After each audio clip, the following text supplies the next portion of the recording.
Alright, so today, this will be the first video, probably in a series, well if it's first I guess it does imply a series, of tips for DMs, new DMs from a new DM. So I suppose the first thing to tell you is a DM stands for Dungeon Master, if you didn't know that. That is the older term that's been around since probably first edition of D&D. Somewhere probably in third or fourth edition, the term GM started to also be used, which DM is for Dungeon Master, GM I believe is for Game Master, and I'm just used to DM. I'm sure at some point you will hear me say GM, but DM is what I'm meaning. To the best of my knowledge, there's no difference between the two. GM seems to be gaining in popularity. Don't know why. The game's called Dungeons and Dragons. Don't know why people have an issue with Dungeon Master, but maybe they do. I don't know. Not the point. But just wanted to have a technical note in case you're like, oh, why is he telling me DM tips? I need GM tips. They're the same thing. So, I have some experience dungeon mastering, I guess it's a verb. If not, it is now. For both 3.5 and for 5th edition. I skipped 4th edition because it looked terrible. Probably go into that in a later video. So, my 3.5 game that I was in charge of ended up being more or less a complete disaster after a certain point. Lessons were learned. Hopefully I can impart some of them to you fine folks so you won't repeat them. And it's a large reason why I chose to say okay to DM the 5th edition game that I'm currently involved in. So, anyway, here goes with the tips. Tip number 1, and there is no possible way for me to overstate the importance of this. It is communication between you and the players. Because the goal of the game is obviously for everyone to enjoy themselves. But since D&D, or any other RPG for that matter, can mean so many potential different things to different people, or even different things to the same person, you need to be able to communicate with your players. Because you need to make sure that they are in fact having fun. You need to communicate if you're not having fun, because even though you're not a player, you're still part of the experience. So both you and the players need to be in a place where you're both enjoying yourselves. And a lot of that comes down to understanding what you're both seeking to get out of the game. And a lot of that comes down to having a successful session 0 or something similar to it. And if you're watching this, I'm going to guess you might not know what that is. So I'll explain. A session 0 is when you and the players, preferably all the players, but if you have to, you can address them individually. But I would, if I were you, I would try to get them all together at least once before you start playing, just to make sure that you haven't overlooked some explosive personality conflict that'll become apparent later. But a session 0 is where you sit down and you lay out in broad strokes, because people like to be surprised, I assume. But that's something you should find out. You lay out in broad strokes what the campaign is going to be, the setting, and you try to find out what kind of characters they're going to play, what they're hoping to get out of it, what their understanding of the game is, what your understanding of the game is, and go over things like, are there certain topics or subjects that either you or they are just not comfortable with? Because while Dungeons & Dragons does try to sell itself as a game aimed at kids, you have to remember that the campaign settings, if you use one of the established settings, you know, there are forces of evil, and some of them are depicted rather realistically. Evil's not always cackling, want to dominate the world. You know, a lot of times it's very petty, very despicable, and will definitely remind you of real-world evil. And some people don't like approaching those topics.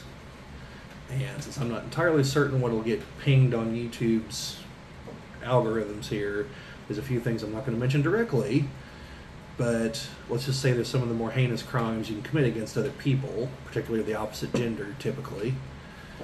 And that's the kind of topic that can come up in a session, because bad guys do that kind of thing. And if your players don't want to have that, they need to tell you that so you know that it's the no-go zone. And don't, unless it's something really petty, don't try to argue the point with them. They probably have a really good reason. Now, if it's something that's just not going to work with the game, then you need this communication again comes in play, because you need to talk to them about it. You need to either find out why without pressing, or you need to explain that they might not be a good fit for your game, which that's going to be another little note we're going to discuss here in a moment, because there are some things that the game pretty well has to include, and if it doesn't, you're playing a different game, and there's a good chance the other players, that's not what they signed up for. So I'm having a hard time trying to think of something off the top of my head. Like say they're just totally against depictions of robbery. Like that's going to be a hard one to work around, because a large part of the game involves killing things and taking their stuff. So things like that you definitely have to work out, or they just might not work for your game. And if that comes down to that, don't make it a personal thing. Just explain to them, like, this is the game. We really can't work around that. I hope you don't have any hard feelings. Maybe tell them if they can find some other people like-minded, maybe you'll give it a shot DMing for that group too. Be a learning experience for all of you. Don't know. It's worth a shot. So those are the kinds of things you want to talk about in session 0, but also like your characters' backstories. Do they have mutual backstories? Is the game going to start with them already knowing each other? Or is it going to start focused on one character and you pick up the others along the way? You got that kind of thing you need to discuss. But also certain campaign details, like if you opt to use a campaign setting, make sure that they don't have any issues with the setting itself. You'll want to give them a basic rundown of the setting and try to make sure that you understand some of the finer points of the setting, in case there are potentially disagreeable parts, so that you can explain, hey, I know these kinds of things are typically the kinds of things people get hung up on. They are present in this setting. Is it going to be an issue? And if it is, try to work around it, because usually you can avoid it, because typically things that are questionable don't thoroughly dominate the settings. They're typically in a far corner that you may never go to. So that's real easy to work around. But then also, you need to sort out what style of game you're going to want to run. Okay? And this breaks down along a couple of different lines. There's a very, you can go for a very politically oriented intrigue, typically city-based, where you're dealing with politics and power players and organizations and personalities, and you have that kind of game. You can have a murder mystery kind of game, and those two can kind of go together because they're typically both in urban environments and have similar ins and outs. Then you also have your far less role-playing game, ROLE, and more ROLL kind of role-playing, which is kick in the door, kill monsters, take their stuff. Where it's like, we don't need story, let's just fight. That is a way to play. The 3rd edition Monsters Manual, I believe, actually calls out those two as the extremes. Now, most games are going to fall somewhere in between, because a lot of players have seen, Critical Role or something similar, so they have an idea of how the game can be played. And so you know, it's usually somewhere in between those two, usually not the extremes. You also want to cover, you know, if you're going to be primarily going for what they call theater of the mind, which is where you as the DM have to explain basically everything in very, very in-depth descriptions. You don't quite have to get to Tolkien level descriptions of a hill that takes 3 pages to get across, but a page, you know, is probably what you're looking at per setting, or whatever, wherever you are. Because you're not going to be using miniatures or maps, or you're going to be using them very sparingly. Whereas the other direction, the theater of the mind parts are typically where there's not combat involved, because that's easy to explain. Like, hey, your characters are rolling into town, you know, the town looks like XYZ, here's the people you come across, you know, and now what do? And, you know, you're back and forth and the game is rolling. Whereas when it's like you're out in the countryside, you're ambushed, then you bust out the maps and the miniatures, and so everyone can see. And so, you know, there's several different, I want to say tiers, different strata maybe of the different types of games, and that's kind of the thing you really need to get across and make sure everyone's on the same page, or at least in the same book.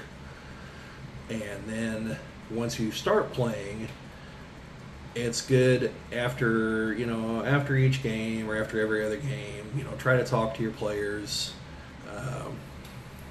either together, or if you feel like someone's having, if you get the vibe someone's having issues, you know, talk to them separate, because maybe there's something you're not picking up on.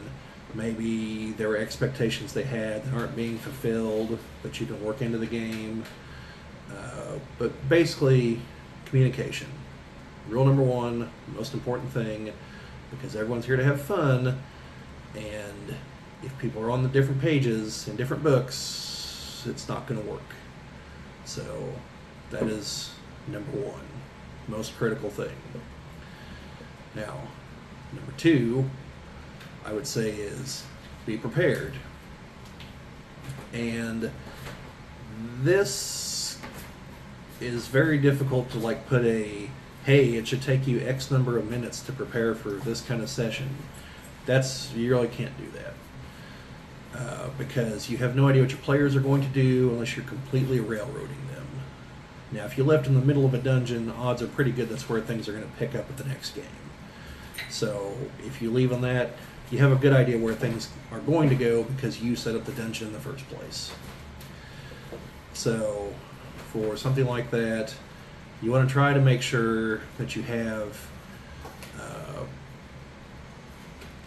well, like, for instance, some of the things I do, like I keep a notebook like this. I try to write down the names of important NPCs they've come across. Major events, I try to make at least notes of. If I don't do it here, after the game I do it in a file I have on my computer, just to try to keep track of where things are. But I also took the time, after a couple things happened, I took time to just create a list of NPC names. So whenever we come across people, I can just turn to this page, grab a name, and away we go. Instead of having to use a name generator on the spot or come up with a name, which I'm just going to go ahead and tell you, unless you're super creative, is actually really hard to do right on the spot. That's how you wind up with things like Boblin the Goblin. Which, yes, I do believe in the current game, we do have a Boblin the Goblin or something to that effect. And that's because I couldn't come up with something better, and someone shouted it out, and everyone liked it, so we went with it. But this kind of notebook is also handy for, like, my last page here, which are clarifications of certain things in the rules, where I had to make judgments, and I want them to be consistent, which is very important. This kind of goes back to communication, but it's its own thing. As the DM, you have to adjudicate rule decisions, and so you want to keep track of things that you have ruled on to make sure that it's consistent, because your players will remember whether you do or not, and they will be planning on that being the case. Like, for instance, rounding up and down.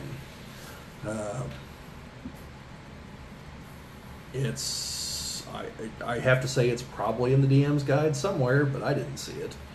So I had to make a ruling, and I wanted to be consistent, so we went for rounding down.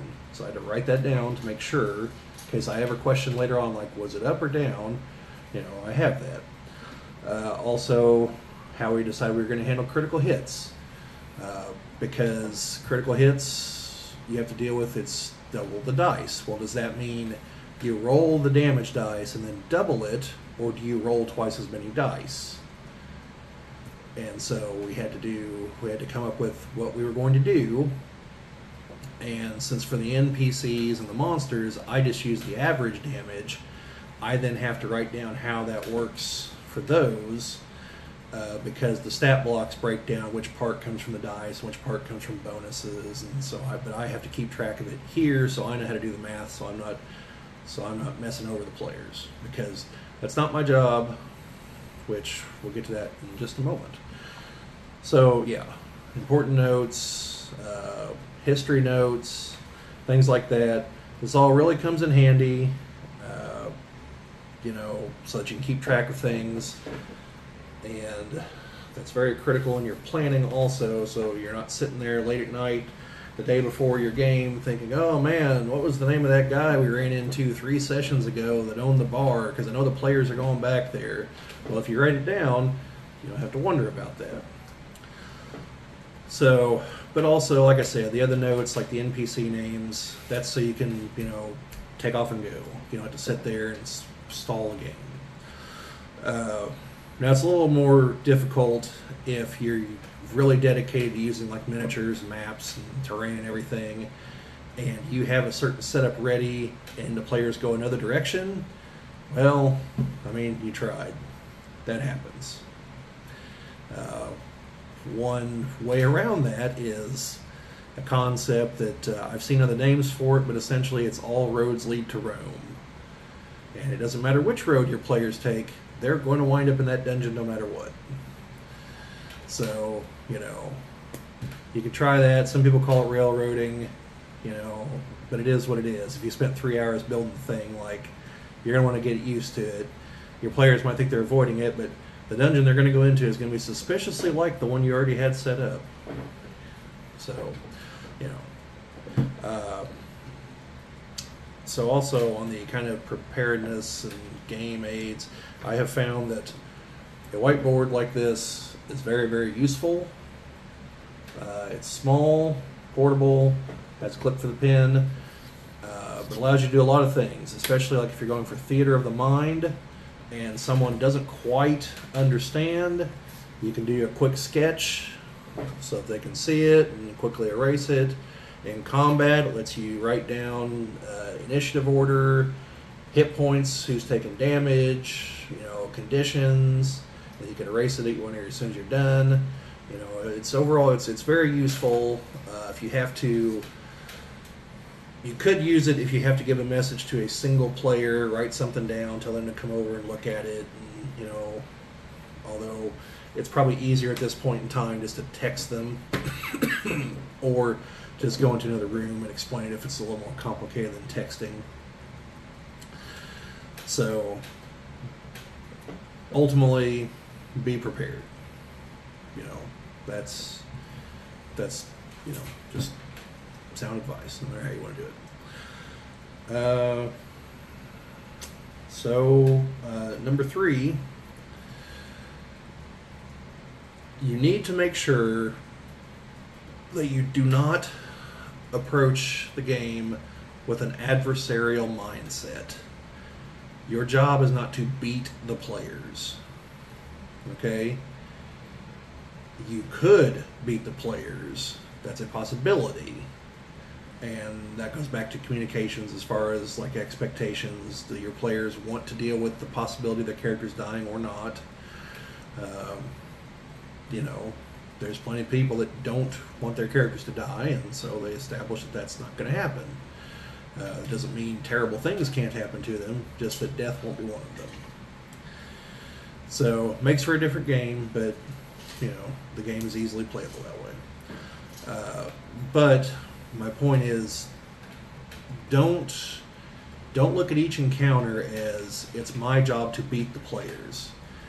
Your job is to facilitate the story, which typically means to provide a challenge. And yes, sometimes that challenge could be insurmountable, but don't intentionally make it so. Or if you do, make sure that you've given them plenty of red lights that have warned them, hey, if you do this, it's not going to end well for you. And if you keep warning them and they finally go past the final threshold and persist, then, well, then it's on them if they get killed. Okay? You tried to warn them. So whenever they come to you like, oh, I can't believe you killed us, like, well, yeah, like, I warned you. You know, door says, you know, abandon all hope, ye who enter, like, don't enter. So, yeah, you don't want an adversarial mindset, because what can happen, because even in 5th edition, the game is still not what I would call balanced. It's a lot closer than it was in 3.5 as far as different classes, assuming you're not being a total munchkin trying to make some uber class. But you can still have a real wide variety in armor classes, attacks, damages, and which is somewhat amazing to me, because the first thing I noticed looking over the rule book when it came to character progression was that that characters don't actually advance their stats a whole lot, and there's a very narrow range of stats. But even with that, that range is still enough that there can be a big difference between characters. And I've already noticed it in the game I'm running, which, as far as I know, no one there is intentionally trying to power game, but there's already a pretty big difference between at least 2 of the characters. And so, as the DM, I have to keep that in mind as far as the things that make their way to the players in terms of weapons and equipment, because the obvious move from the player's standpoint is the player that hits the hardest to give them the best weapons, which will make them hit even harder. The problem is, to overcome that, as the DM, I have to make things that can hit hard back, but if they hit anyone else, they could just splatter them in a single hit or 2. And so that becomes a problem, and where the adversarial mindset really messes with people is they get to that point of, I have to stop the one strong character. But again, that's not your job. Because if you do that, you're going to make the encounter scaled up for the strong end, and it's going to wipe out the rest of the party. And you're probably going to be lucky if it actually does defeat the stronger character. And so you really don't want to take that kind of mindset, because it'll lead to that, and it'll lead to hard feelings, because it'll get you to the point that you're thinking that that the player is intentionally trying to max out their character, even if they're not. It could be that the other players just aren't doing their thing. So as I was saying, it might not be the player that you somehow view as an issue. They could be doing everything just on the straight and narrow, and just that their fighter is really good, or what have you. I'm assuming it's a fighter because of the number of attacks and damage and things like that. And it could be that the other players are just not even close to optimizing their characters, and so you shouldn't be angry at any of them, but you're looking at the wrong problem at that point.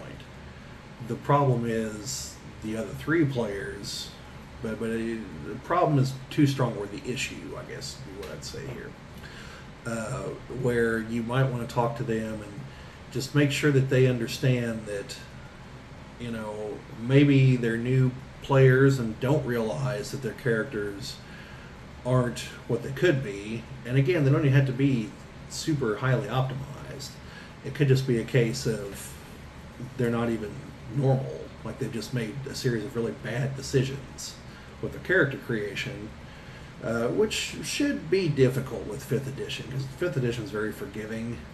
Unlike 3.5, 3.5, it's very easy to torpedo your character from the get-go, because there's whole charts and graphs and everything to how to build your character for 3.5, because the game system there actually assumes a certain level of power and wealth as you progress, whereas 5th edition, like I said, the number variance just isn't there for that. But the numbers are all over the place in 3.5. I might do a video someday on the difference between the math between the two editions, but that'll have to wait. So the general point, though, is don't let it become adversarial. If you even feel like it's getting to that point, first talk to the player that you think is an issue. Explain what's going on behind the scenes as far as how you're having to craft the encounters. Make sure that they're not power gaming, or if they are, they are. But if they are, then you need to make sure that the other 3 players are also, because you're going to have to make tougher challenges for the game to have any kind of challenge. Now, maybe they don't want there to be a challenge. Maybe you covered that back in session 0, and you just somehow weren't listening to that part because you think, what's the point of a game without a challenge? Surely they didn't mean that. Well, maybe they did. So, I personally don't understand that one, but some people like that. Go through video games on cheat codes and everything else. It's one thing, just my personal opinion on that is, it's one thing just to see what you can do in the video games. It's another thing to just remove all restrictions and make it totally easy. You may as well just watch a movie. There's no challenge. I don't know what you're doing. But that's my personal opinion. Other people don't like a challenge, but they still like the game itself. And so, again, that comes back to communication. Very important. Can't overstate that at all. And so that's 3 of my main points, and we'll hopefully have some more as experience progresses. And one of the other folks here that does the videos with us, Chad, also DMs occasionally in another game, or has in the past. I don't know if he has at the moment. So he probably has his own bits to throw in. But I believe that's it for right now. Thank you for watching. If you're watching this on YouTube, you know how everything works. If you liked it, subscribe, hit the little bell for notifications. Go ahead and leave some comments down in the things. It all feeds the algorithm, and that's what it's all about, apparently. So, thanks, and see you next time.